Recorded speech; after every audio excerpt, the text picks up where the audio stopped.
But the point is कि इतने सारे जो टॉपर जनरेट हो रहे हैं जिनके 90% प्लस हैं, क्या इनके लिए टॉप कॉलेजेस इंडिया में है? तो आंसर है हेलो एंड वेलकम बैक। नमस्कार, मैं क्षितिज कनिक, आपका अपना के सर। तो ये वीडियो उन सभी बच्चों के लिए है जिनके मन में ये सवाल उठता है कि क्या सर 10वीं और 12वीं के मार्क्स से हमारी लाइफ में कोई फर्क पड़ता है? क्या 12th क्लास में यदि मेरे 95% हैं और अगर मेरे 75% है तो इससे मेरी लाइफ में, मेरे करियर में, मेरी प्रोफाइल में, जब मैं फॉरेन यूनिवर्सिटी में या किसी भी बड़ी यूनिवर्सिटी में जाऊंगा तो क्या डिफरेंस क्रिएट होगा? या तो मान लो मैं किसी जॉब इंटरव्यू के लिए बैठा हूं, वहां पे जब मेरा डिस्कशन चलेगा तो मैं बताऊंगा कि मेरे तो यार 75% थे, 60% थे, मैं बताऊंगा मेरे 95% है, तो उससे क्या एग्जैक्ट डिफरेंस क्रिएट होगा?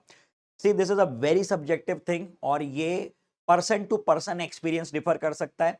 मैं आपके सामने अनबायस्ड होके पूरा डेटा, पूरी मेरे पिछले 12 साल के एक्सपीरियंसेस, मेरे खुद के पर्सनल एक्सपीरियंस, मेरे जो स्टूडेंट्स हैं जो कि आज अलग अलग जगहों पे, अलग अलग डिपार्टमेंट्स में कुछ अच्छा कर रहे हैं।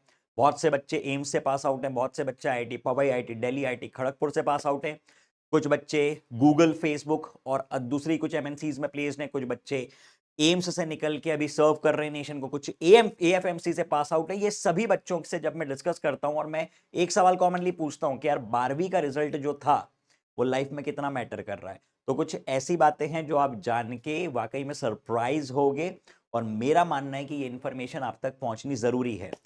तो आइए करते हैं डिस्कशन की शुरुआत। सबसे पहले मैं आपको थोड़ा सा फैक्ट बताता हूं, थोड़ा डेटा आपके सामने रखता हूं।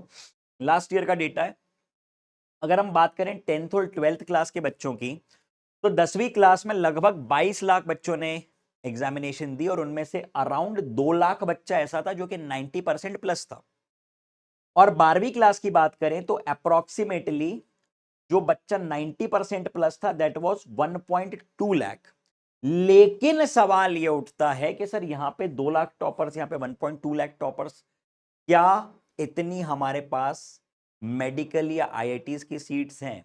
क्या इतने हमारे पास टॉप लेवल के कॉमर्स के कॉलेजेस हैं? या ये जिस भी ब्रांचेस में गए होंगे इनके इतने अच्छे परसेंट हैं? तो मैं मानता हूं कि कॉमनली एक प्राइमा फेसी जो हमारा थॉट प्रोसेस है कि हमको या तो मेडिकल सेगमेंट में जाना है या इंजीनियरिंग में जाना है ना। आई am not demeaning any of the branch, लेकिन जो एक सोसाइटी की मेंटल क्या कहना चाहिए, जो एक थिंकिंग प्रोसेस है, मैं उस पे उसके बारे में बता रहा हूं आपको। सो प्लीज कॉमर्स वाले, ह्यूमैनिटीज वाले इस बात को अदरवाइज ना लें। मैं जो देखता आया हूं मैं वो बता रहा हूं कि 90% से ऊपर अगर हैं तो कॉमनली माँ बाप क्या कहते हैं कि बेटा साइंस ले लो, बड़ा बेटा बेटा पीसीएम ले लो, बड़ा पीसीबी ले लो, ठीक है, इंजीनियर बनो, डॉक्टर बनो, आईआईटीज में जाओ, आईआईएम में जाओ and do something great. Although IIM में जाने के लिए आपको जो है कॉमर्स का ही बैकग्राउंड चाहिए, कॉमर्स की एग्जाम क्लियर करनी है, कैट क्लियर करनी है, लेकिन फिर भी हम ग्रेजुएशन इंजीनियरिंग से करते हैं, ना जाने क्यों। Okay, let it be, I am not getting to that debate. But the point is कि इतने सारे जो टॉपर जनरेट हो रहे हैं जिनके 90% प्लस हैं, क्या इनके लिए टॉप कॉलेजेस इंडिया में है? तो आंसर है जी नहीं, बिल्कुल भी नहीं। इतनी हमारे पास अच्छी सीट्स नहीं है, इतने अच्छे कॉलेजेस नहीं है, ये सत्य है, बिल्कुल सच बात है। अब इसके बाद अगर हम चर्चा करें कि क्राइटेरियाज क्या है, मैंने सिर्फ मेडिकल और इंजीनियरिंग की बात करी है। कॉमर्स और दूसरे सेगमेंट्स में अगर किसी को डाउट हो तो प्लीज कमेंट सेक्शन में आप बताना, मैं उस पर सेपरेट वीडियो बनाऊंगा। आईआईटीज के क्राइटेरिया की बात करें तो बड़ा सॉर्टेड सा क्राइटेरिया है कि आप 75% से ऊपर ले आओ अगर आप जनरल कैंडिडेट हो, SC ST और PWD के लिए 65% प्लस। और एम्स का तो बहुत ही सॉर्टेड क्राइटेरिया, 60% मार्क्स चाहिए भैया, बाकी तुम्हारा पूरा नीट का स्कोर है। अब सवाल ये उठता है कि सर जब हमको इतने मार्क्स पे भी एडमिशन मिल जाएगा तो फिर क्यों हम बोर्ड के लिए इतना ध्यान दें, क्यों हम बोर्ड के लिए एक्स्ट्रा मेहनत करें, क्यों हम बोर्ड में 95% प्लस लाएं? मैं आपको एक रियलिटी चेक करवाऊंगा। सबसे पहले तो आप ये समझो कि जिस स्टूडेंट के 95 या 90 प्लस भी बोर्ड्स में हैं, तो मेरे अनुसार आप आईआईटी जेईई की बात करें, आप आईआईटी जेईई की बात करें, या तो फिर आप नीट की बात करें। जेईई से मैं यहां पे जेईई मेंस की बात कर रहा हूं, एडवांस की बात नहीं कर रहा हूं। इन दोनों ही एग्जाम्स के कंटेंट में जो बच्चा 95% या 90% प्लस ला रहा है, तो आप मान के चलो कि बाय डिफॉल्ट इन दोनों ही एग्जाम्स का कंटेंट उसको ऑलमोस्ट 80% क्लियर है।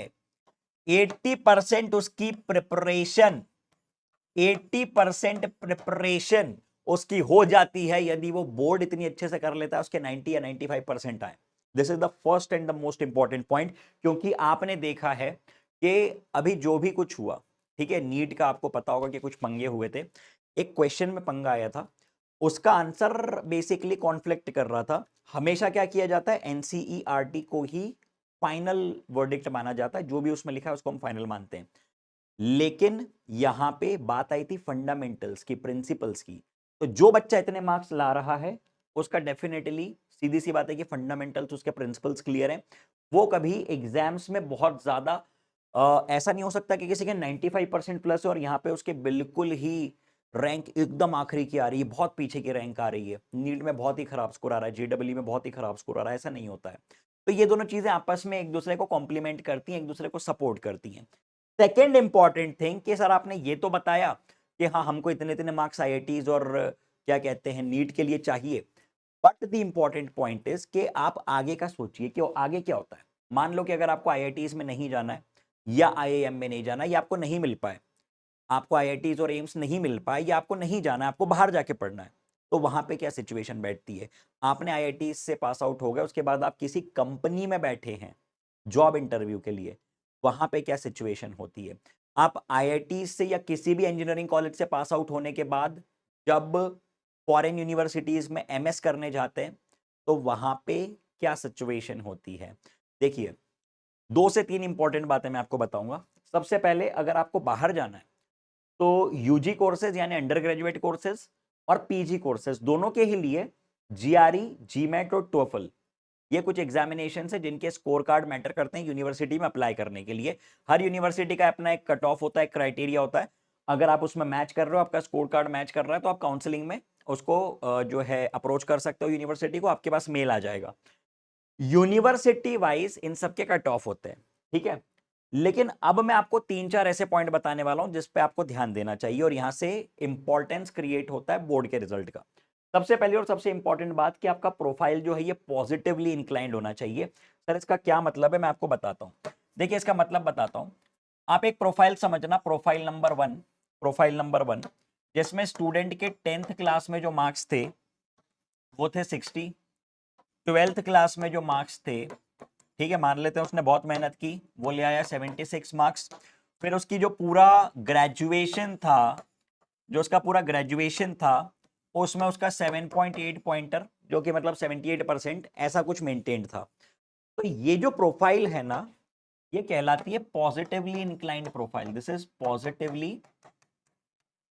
Positively inclined profile.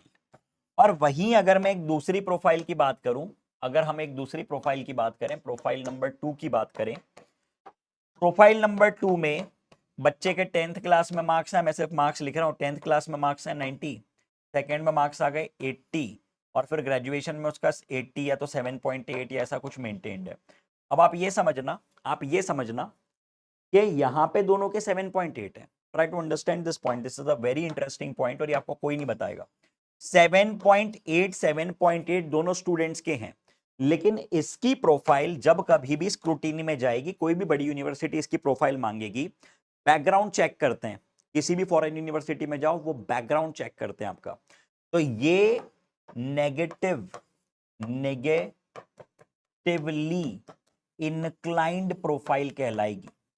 This profile would be called negatively inclined profile. और सीधी सी बात है कि प्रेफरेंसेस ज्यादा किसको मिलेंगे, प्रेफरेंसेस ज्यादा ऊपर वाले को मिलेंगे। इस प्रोफाइल पे कोई भी एग्जामिनर, कोई भी इंटरव्यूअर ज्यादा रिलाय करेगा, उसके अनुसार इस बच्चे ने, इस स्टूडेंट ने मेहनत करके अपना प्रोफाइल सुधारा है, और इस स्टूडेंट ने कुछ कारणवश अपने प्रोफाइल पे उतना ध्यान नहीं दिया जितना इसको देना चाहिए था, क्योंकि पहले ये बहुत बढ़िया था, फिर इसके बाद इसका प्रोफाइल गड़बड़ हुआ। अब इनकी इनकी खामियाजे आपको कहां देखने को मिलेंगे, इनके द्वारा जो रिपरकर्शंस होंगे, आउटकम्स होंगे, वो आपको कहां फेस करनी पड़ेंगी। हो सकता है कि जब आप किसी यूनिवर्सिटी में अप्लाई करें तो 2 बच्चे जिनके सेम जीआरई या आइल्स टोफल के सेम स्कोर हैं, जो कि एग्जामिनेशंस होती है वहां पे जाने के लिए, लेकिन अगर उनको एलिमिनेट करना है तो वो फिर देखेंगे आपका बैकग्राउंड, और वहां पे इंपॉर्टेंस क्रिएट होगी आपके 10वीं और 12वीं के मार्क्स की, और खास तौर पे 12वीं के मार्क्स भी, ठीक है। दूसरी चीज, पहली बात मैंने आपको प्रोफाइल के बारे में बताई। एलिमिनेशन क्राइटेरिया की जो मैं बात कर रहा हूं, ये सिर्फ यूनिवर्सिटीज के एंट्रेंस में नहीं, बल्कि बड़ी बड़ी कंपनीज के इंटरव्यू और प्लेसमेंट में भी लागू होती है। आप एक बात बताओ कि अगर आप कोई भी बच्चा, मैं मानता हूं कि जो इतनी अच्छी कॉलेजेस में, यूनिवर्सिटी में जाता है, तो उसका एक ही थॉट प्रोसेस होता है कि मुझे या तो हायर स्टडीज के लिए कोई और बड़ी यूनिवर्सिटी मिले, जैसे कुछ लोगों का होता है उनको पढ़ना ही होता है, तो वो कॉलेज जाते हैं, कॉलेज के बाद ग्रेजुएशन, ग्रेजुएशन के बाद मास्टर्स, मास्टर्स के बाद पीएचडी, फिर डॉक्टरेट करते रहते हैं। कुछ का बहुत सिंपल फंडा रहता है कि भाई मुझे पढ़ना है और पढ़ने के बाद मुझे इस पर्टिकुलर एज में एक जॉब चाहिए, एक रिस्पेक्टेड वेल अर्निंग जॉब चाहिए, और उसके लिए आपको क्रैक करना पड़ता है इंटरव्यू। और इंटरव्यू में मान लीजिए कि 5 बच्चे सामने बैठे हैं, पांचों के सेम मार्क्स हैं, पांचों के सेम कैलिबर हैं, अगर मुझे एलिमिनेट करना है तो किस बेसिस पे करूंगा? ये तो नहीं कह सकता ना कि भाई तू अच्छा दिख रहा है, तू आजा, नहीं नहीं नहीं, ये इतना अच्छा नहीं दिख रहा है, इसको भेज दो। वहां पे आपके प्रोफाइल चेक होते हैं, वहां पे आपके ये सारा डेटा चेक होता है, आपकी एज भी एक क्राइटेरिया होता है। तो इसलिए लाइफ में किसी भी मोमेंट पे आप फॉर ग्रांटेड मत लिया करो। आप किसी भी चीज को फॉर ग्रांटेड लेके नहीं चल सकते कि अरे इससे क्या ही फर्क पड़ रहा है, 12वीं से क्या फर्क पड़ा, 10वीं से क्या फर्क पड़ रहा है, कहां फर्क पड़ेगा, यू नेवर नो। और हो सकता है कि ऐसी जगह पे फर्क पड़े, ऐसे समय, ऐसे सिचुएशन में फर्क पड़े when you most need that job, और when you are most passionate and dedicated to get into some company, और वहां पे आप मानो कि आपको 12वीं के मार्क्स के कारण रिजेक्ट होना पड़े, कितना बुरा लगेगा भाई, सोच भी नहीं सकते हो। अभी आपके हाथ में है कर्म करना, अभी आपके हाथ में है काम करना।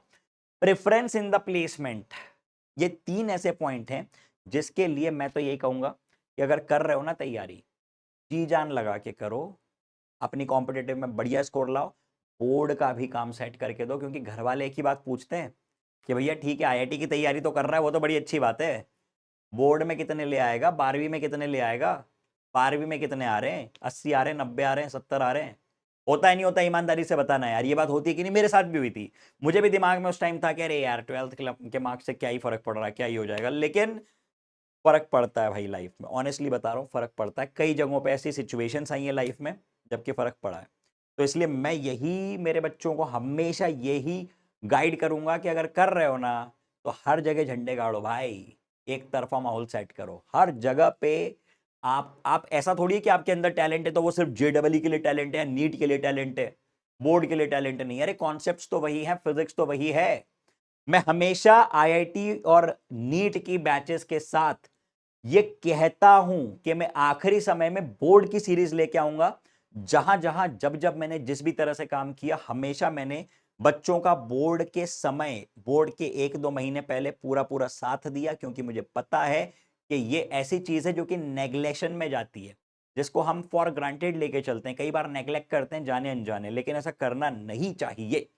ठीक है, तो चलिए, तो बहुत ज्यादा समय आपका मैं नहीं लूंगा, बस आखिरी में ये बताऊंगा आपको कि एक बहुत महान इंसान ने कहा है कि know your limits and break them. अपनी लिमिट्स जानो और उनको तोड़ दो, क्योंकि जब तक जानेंगे नहीं तोड़ेंगे कैसे? ठीक है, लोग कहते हैं ना कि we have no limits, we don't have any limits, ये गलत है। You should know your limits and you should break your limits. यही तो लाइफ है, सेट करो। ठीक है, खुद की लिमिट जानो, खुद की प्रॉब्लम्स जानो, खुद के प्लस, खुद के माइनस जानो, खुद के लिमिटेशंस इंसान को पता होते हैं ना जब, तो उसको ये भी पता होता है कि मुझे इनको ब्रेक करके इनसे आगे निकलना है। हम किसी हवा में नहीं जीते, हम किसी फेक ऑरा में नहीं जीते हैं, हम बबल में नहीं जी रहे होते, हम वास्तविकता में जी रहे होते हैं। ठीक है, तो चलिए, एक बार फिर मैं क्षितिज कनिक, आपका अपना के सर, बहुत बहुत धन्यवाद इन बातों को ध्यान से सुनने के लिए। और किसी भी प्रकार की सहायता, कोई भी कंफ्यूजन, कोई भी हेल्प आपको चाहिए हो अपनी लाइफ में, डू लेट मी नो। इसी नाम से मेरा टेलीग्राम भी है, इंस्टाग्राम भी है, I am always there for you. Thank you, good bye. Apart from that, अब लाइव लेक्चर्स का क्या सीन है? लाइव लेक्चर्स कहाँ से अटेंड करें? लाइव लेक्चर्स आपको अटेंड करना है फिनिक्स प्रो बैच से, क्योंकि इसमें मेरे लाइव लेक्चर्स हैं, मैं डेली लाइव लेक्चर लेता हूँ, और हर लेक्चर के एंड में मैं एक पर्टिकुलर ड्यूरेशन देता हूँ जिसमें मैं आपके डाउट्स क्लियर करता हूँ।